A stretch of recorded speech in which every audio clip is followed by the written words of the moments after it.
Xin chào mừng các bạn đã quay trở lại với xưởng 11. Hôm nay hãy cùng mình làm cữ chuyên dụng xẻ gỗ nhé. Bắt đầu thôi nào.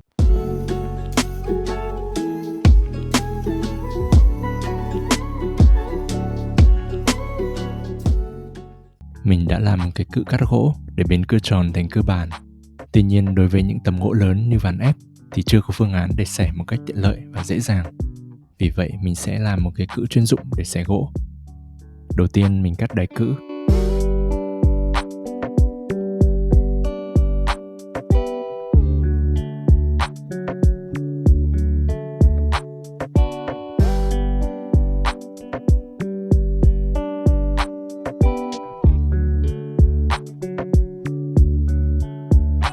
Sau khi cắt các thanh gỗ nhỏ thì mình sẽ ghép lại để tạo thành một cái khung vừa khít vào tấm bản máy cưa.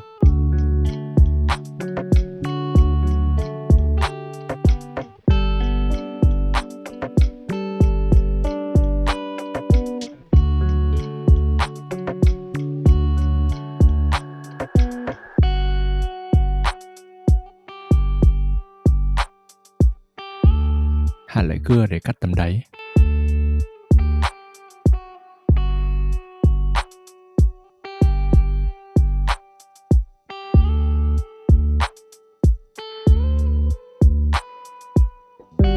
Mình gắn hai thanh sắt lỗ chữ V vào khung.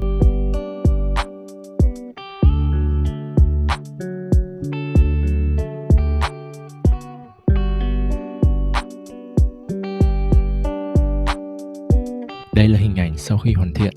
Như mọi người có thể thấy, mình ghép các thanh gỗ nhỏ để làm thành một cái khung vừa khít vào máy cưa tròn. Hai thanh sắt được gắn vào khung cữ. Đầu kia của cữ mình gắn thanh gỗ để giữ vào cạnh tấm gỗ khi xẻ.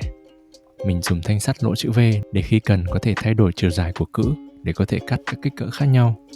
Chỉ cần tháo vít, điều chỉnh vị trí của khung và vặn vít lại là được. Vậy là đã hoàn thành cữ chuyên dụng xẻ gỗ rồi. Giờ thì xin chào và hẹn gặp lại. Mong mọi người hãy ủng hộ kênh bằng cách ấn vào nút thích, đồng thời ấn đăng ký kênh và bật chuông thông báo